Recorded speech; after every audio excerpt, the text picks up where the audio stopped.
Hi, everybody. I'm Brittany Lewis with Forbes Breaking News. Joining me now is Congressman Shri Thanedar. Congressman, thank you so much for joining me. Thank you.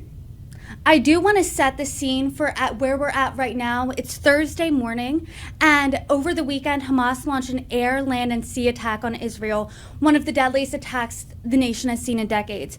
A day later, the Democratic Socialists of America's New York City chapter promoted an all-out for Palestine rally in Times Square. You've denounced your membership in the DSA over this. Can you explain your decision of why you decided to leave? Absolutely.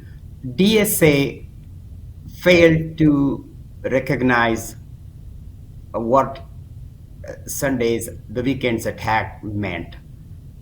It was clearly an act of terrorism. Calling it anything else would be denying the suffering of the people of Israel, the families, the elderly who were abducted, the 40 or so children were found beheaded. And this is a clear act of terrorism, and every one of us must denounce such a horrific attack. Has the DSA responded to you cutting ties with the organization yet? And have your constituents responded as well? Yes, my constituents have thanked me for the courage that I've shown. It is easier to, go against an enemy, but someone on the Democratic side, to call them out when they make a mistake, a grave mistake, in glorifying the terrorist, glorifying Hamas. It is totally unacceptable, where it's coming from my own party, my own associated organizations, or my opposition. You're saying everyone needs to denounce this, everyone needs to call it what it is, which is terrorism. But your fellow Michigan Democratic House lawmaker who actually borders your district is Representative Rashida Tlaib, and she has really been lambasted over her response to Hamas's attack on Israel. I'll read you a part of it. Quote, "The path to that future must include lifting the blockade, ending the occupation, and dismantling the apartheid system that creates the suffocating, dehumanizing conditions that can lead to resistance." And quote, "As long as our country provides billions in unconditional funding to support the apartheid government, this heartbreaking cycle of violence will continue." When you hear that statement, what do you think? Well, look, this is the largest murdering of Jewish people since the Holocaust. I think we really need to open our eyes and look at what just happened and what's continued to happen. The terrorists entered by sea, by air, by land into Israel, and got into families, killed family members.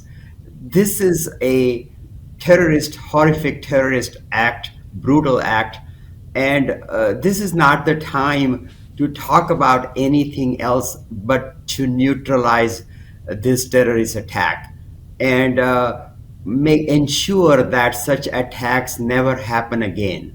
I am with the people of Israel. They are our allies, and the time for us to stand with our allies, support fully Israel and the people of Israel, and anywhere terrorism, anywhere domestic terrorism, international terrorism, we need to stand against it. We need to fight it, and our goal should be eliminate terrorism from the face of this earth. You're not mincing words here, and in your statement Wednesday on Twitter, you said, quote, "You won't associate with an organization unwilling to call out terrorism in all its forms." There are still a few of your colleagues, a few Democrats in the DSA. Do you think that they should renounce their membership as well? Well, I'm not going to tell them what they should do or should not. I am the junior most member of Congress, but I think it is important that people have sent me to Washington, D.C. to do their work for them. it is important for us to show the courage, be on the right side, and be morally right about the work that we do. And that means sometimes standing and showing the courage and taking the political price it would you have to pay for that. But it's important to be honest to myself. It's important for me to speak out, and this is clearly a situation that the whole world needs to condemn the horrific acts Hamas has brought to Israel. And I stand by Israel when Israel is fighting against this terrorist attack and the Hamas organization. I do want to ask you about your stance on Israel. You're saying, in no uncertain terms, you're standing with Israel. I do want to read a couple of policy goals from the DSA. They wrote, quote, discontinue U.S. support of Israel's oppression of the Palestinian people, including an end to all military aid and resisting the normalization of relations between the Israeli government and other governments. And, quote, stand in solidarity with the Palestinian struggle against apartheid, colonialism, and military occupation, and for equality, human rights, and self-determination, including the boycott, divestment, and sanctions BDS movement. So when you joined DSA, did you know that these were part of their platform? And did your relationship and policy with Israel change over or strengthen since the weekend's attacks? Yes, I did visit Israel. I saw firsthand how Israel is surrounded by terror and the difficulties of living everyday life. I had conversations with many of the Israeli citizens. I have seen the Golden Triangle and how the proximity of all of the terrorism around it. I was there in August, and I made a statement talking about the terror Israel is surrounded by, and I got criticized then. And just in 2 months, we see one of the worst attack on Israel. So I think the critical thing here is that we do not want to glorify Hamas. We do not want to distract from the moment, which is fighting terrorism. We must all be singularly focused on fighting terrorism and ensuring that such acts never ever happen again. We, as a friend of Israel, must stand with Israel in their need of this hour. I hear how passionate you are, and I hear how vocal you are in saying we need to stand with Israel right now. But did you know this was the DSA's platform when you went into their organization? Well, I have a lot of agreement with in terms of, say, wealth gap, reducing the wealth gap between the rich and the poor, paying fair taxes by the rich, tax reform, in terms of fighting racism. There are a lot of common ground here. I'm a very progressive, congressperson. I support a single-payer healthcare system, for instance. I support, bringing opportunities to the Black and Brown communities. I represent the city of Detroit in United States Congress, and I have seen effect of systemic racism in my district and among the Black and Brown communities. So this is something. There are commonalities, there are common principles, but when these organizations goes out and empathize and sympathize with terrorists, I cannot be part of this DSA, and that's why I renounced my membership of DSA. Unfortunately, there are websites still showing this morning that I am a member in good standing, and my membership runs through 2099, and I will work on that to get that out of their website. But as of this morning, they are still showing me as a member in good standing. Before you visited Israel and before you continued to denounce, or that you're saying, I unequivocally stand with Israel, did you know this was such a big part of their platform, supporting BDS, calling Israel an apartheid government, that type of thing? Yeah, but their rally in New York, that just did it for me. The rally went too far in supporting the murderers, supporting the terrorists who murdered and raped and abducted and killed babies.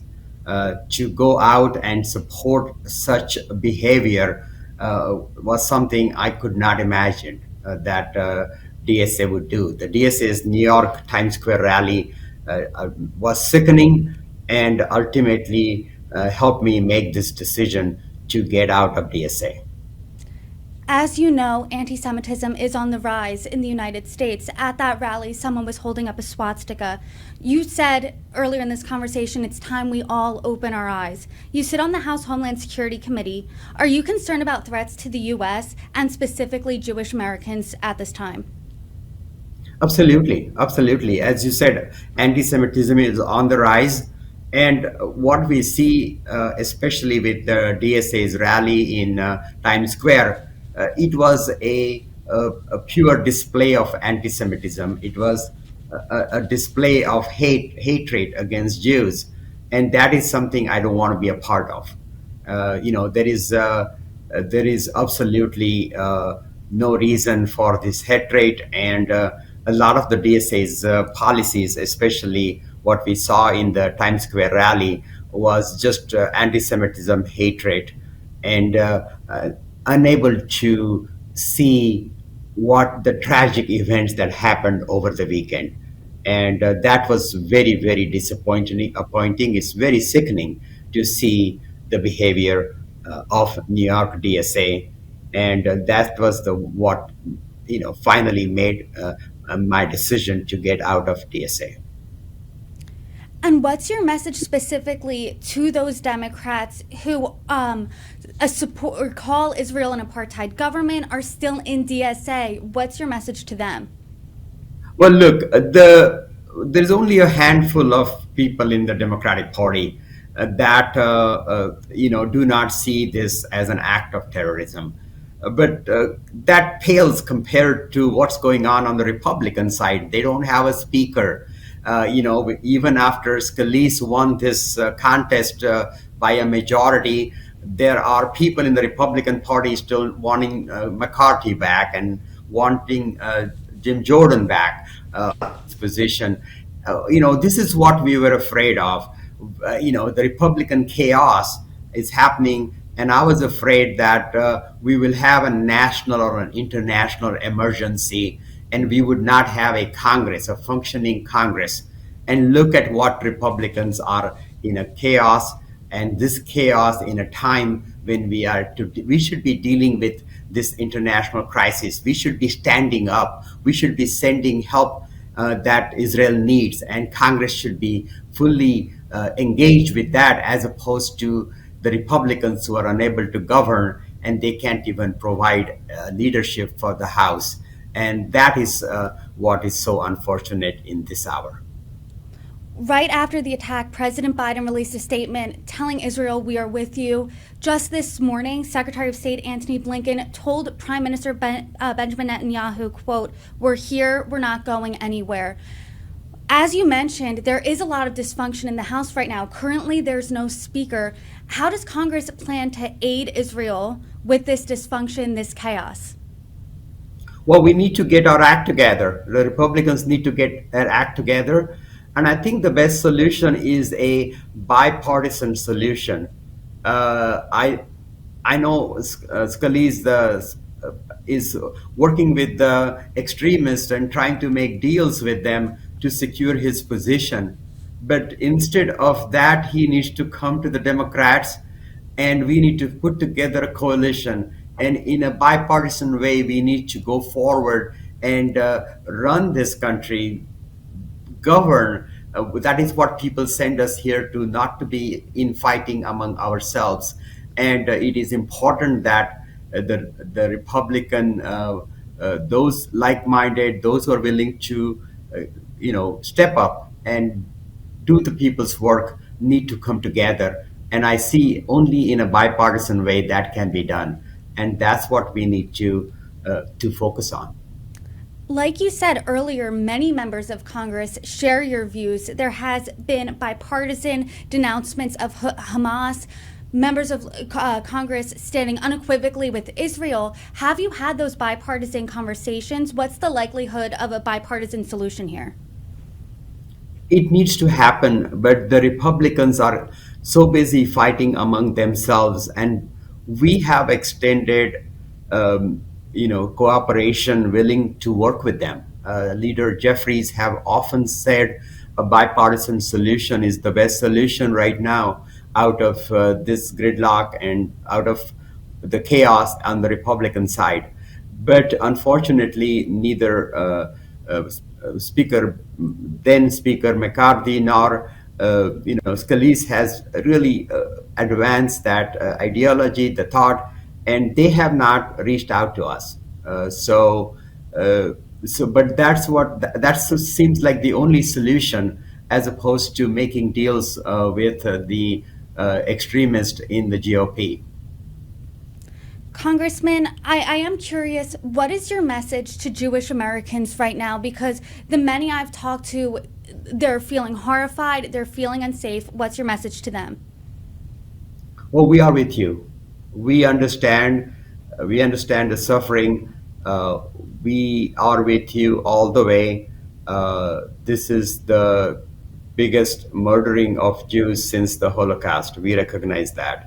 This is a particularly hard time, and this is a time to comfort those who are suffering, and this is the time to go and eliminate the threat of terror. And we should. This is not. Don't need to talk about anything else at this time. And United States, as an ally of Israel, will fully stand behind and do whatever Israel needs at this time to deal with such a horrific situation. Congressman Shri Thanedar, I appreciate you coming on here, explaining your decision. You're welcome back anytime. Thank you so much.